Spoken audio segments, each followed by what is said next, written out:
क्योंकि पूज्य गुरुदेव भगवान कहते हैं कि पुण्यात्माओं, केवल सत्संग सुनने से बात नहीं बनेगी। सत्संग सुनने के बाद में हमने सत्संगों के ऊपर चिंतन मनन करना पड़ेगा, मंथन करना पड़ेगा कि गुरुदेव भगवान हमें कहना क्या चाहते हैं, समझाना क्या चाहते हैं। क्योंकि पूज्य गुरुदेव भगवान सतगुरु रामपाल जी का मकसद ये सत्संग सुनाकर कोई आप और हमारा मनोरंजन करना या स्वयं का टाइम पास करना नहीं है। परमेश्वर चाहते हैं कि ये आत्माएं मेरे मकसद को समझ जाएं और आत्म कल्याण के मार्ग पर दृढ़ होकर लग जाएं। उसके लिए भाइयों और बहनों, हमने सत्संगों का सार समझना पड़ेगा, गुरुदेव के संकेतों को समझना पड़ेगा।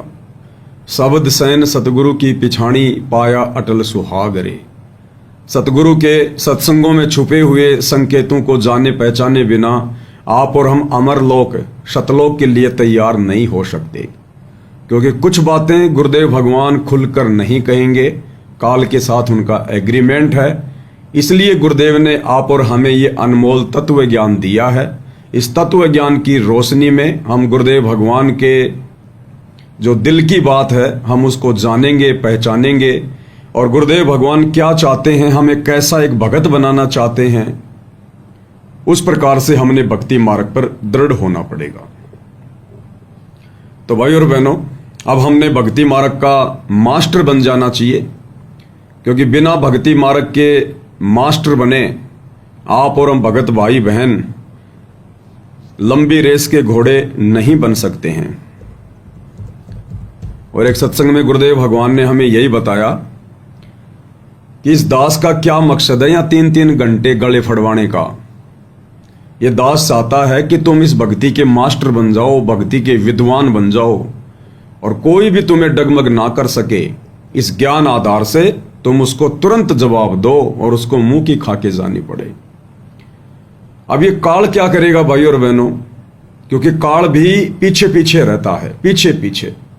ये काल नहीं चाहता कि कोई भी आत्मा यहाँ अध्यात्म का मास्टर बन जाए, विद्वान बन जाए और मेरा निवाला मेरे मुख से छिन जाए। तो परमेश्वर जितना प्रयास करेंगे हमें मास्टर बनाने का, ये काल भी हमें मूर्ख बनाने का पैरालल उतना ही प्रयास करेगा और अपने ही भगत भाई बहनों के माध्यम से करेगा। हाँ, हमारे मनोबल को तोड़ेगा, हमारे विश्वास को डगमग करेगा, हमारे अंदर शंका पैदा करने की कुचेष्टा करेगा। गुरुदेव कहते हैं बच्चों विद्वान बन जाओ, मास्टर बन जाओ।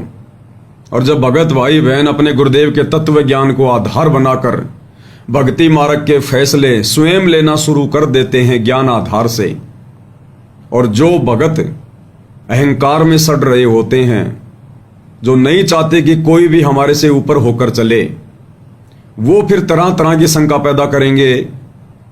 भाई ज्यादा ज्ञानी बनने की जरूरत नहीं है, जैसा गुरुजी ने बता दिया बस वैसा ही करते रहो, ज्यादा विद्वान ना पाको, नामखंड हो जाएगा, तेरी प्रार्थना लग जाएगी गुरुजी से, तो गुरुद्रोहियों के संपर्क में आ गया।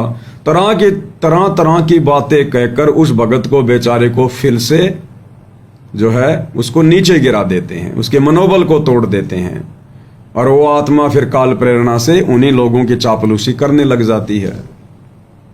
जबकि गुरुदेव भगवान ने हमें क्या बताया, हमने तो उस हिसाब से भक्ति मार्ग पर चलना है, कदम बढ़ाना है, फैसले लेना है, जैसा हमें गुरुदेव भगवान ने निर्देशित किया है, ना कि गुरुदेव के परिवार ने, ना कि गुरुदेव के कलयुगी बेटा बेटी भाई बंधु रिश्तेदारों ने, ना कि चंद कोऑर्डिनेटरों ने। क्योंकि शतलोक हमने अकेले जाना है, गुरुदेव भगवान के साथ जाना है, उनके ज्ञान आधार से जाना है। तो भक्ति मार्ग पर भी हमने गुरुदेव के ज्ञान को आधार बनाकर ही चलना होगा। ये देखा देखी का मार्ग नहीं है, ये कबीर परमेश्वर जी का यथार्थ 13वां पंथ है। यहां पर ज्ञान आधार ही चलेगा, किसी की मनमानी मनमर्जी या देखा देखी वाला काम नहीं चलेगा।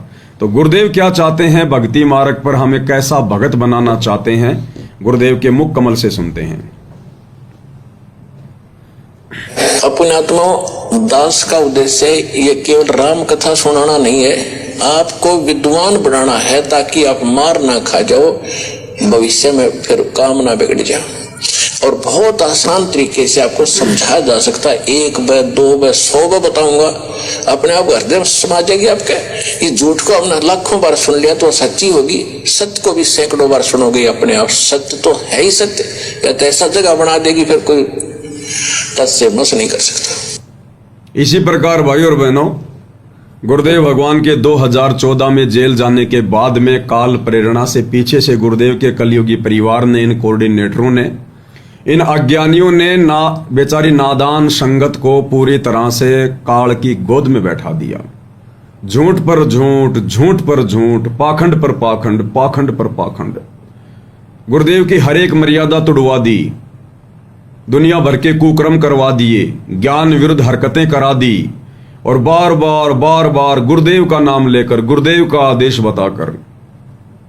तो बेचारी संगत ने सैकड़ों बार झूठ को सुन के ये सोच लिया कि भाई होगा गुरुजी का आदेश। अब गुरुदेव ने फिर सात संगतियां शुरू करवाई, उस झूठ के ऊपर प्रहार करवाने के लिए, उस अज्ञान और पाखंड के ऊपर प्रहार करवाने के लिए। और यहां पर जो भी बात बताई जाती है साध संगत में, वो गुरुदेव के सत्संगों को आगे रख के बताई जाती है। तो भाई और बहनों, गुरुदेव भगवान कहते हैं कि हमने झूठ को 100 बार सुना। ये नकली साधु संत महात्मा, इनके वचन, इनके प्रवचन, इनकी पुस्तकें, इनका झूठा ज्ञान हमने 100 बार सुना, तो वो झूठ भी हमारे को सत्य नजर आने लगी। और जब आप ये सत्य सुनोगे तो ये तो है ही सत्य, ये तो हृदय में ऐसी जगह बना लेगी, फिर झूठ के लिए कोई नामो निशान नहीं बचेगा। तो इसी प्रकार गुरुदेव के जेल जाने के बाद गुरुदेव के अज्ञानी परिवार ने बेचारी भोली भाली नादान संगत को झूठ पे झूठ बताकर, गुरुदेव के आदेश बताकर, सारे भक्ति विरुद्ध उल्टे कर्म करवाकर उनकी मर्यादाएं तोड़वा रखी है। अब ये सात संगति के माध्यम से जब ये सच संगत में जाएगा, थोड़ा समय अवश्य लगेगा, लेकिन ये सच तो है ही सच। और एक ना एक दिन देखना, इन मनवश काल प्रेरित लोगों के अज्ञान और पाखंड के ऊपर ऐसी चोट पड़ेगी, ये संगत भी हाथी की तरह सिर धुन धुन के पछताएगी, सिर धुन धुन के, कि काश हम पहले सात संगति से जुड़ जाते, परमात्मा जी के ज्ञान को आधार बनाकर भक्ति करते, देखा देखी में ना चलते, इन कोऑर्डिनेटरों को, गुरु जी के बेटा बेटी, भाई बंधु, रिश्तेदारों को परम भगत मानकर अगर हम धोखा ना खाते, तो आज हमारी मर्यादाएं सुरक्षित रहती और हम भी भक्ति के धनी होते। तो भाई और बहनों, ये सच तो सच है, और सच एक दिन सबके सामने आएगा। और गुरुदेव हमें विद्वान बनाना चाहते हैं, भक्ति का मास्टर बनाना चाहते हैं, क्योंकि भक्ति का विद्वान और मास्टर बने बिना भाई और बहनों हमें कोई भी डगमग कर देगा। जब हमारे खुद के भगत भाई बहनों ने 2014 बरवाला कांड के बाद आप और हमें अज्ञानी बना दिया, मूर्ख बना दिया, हमसे सारे भक्ति विरुद्ध कुकर्म करवा दिए, तो बताओ बाकी लोग तो हमें आसानी से तोड़ सकते हैं।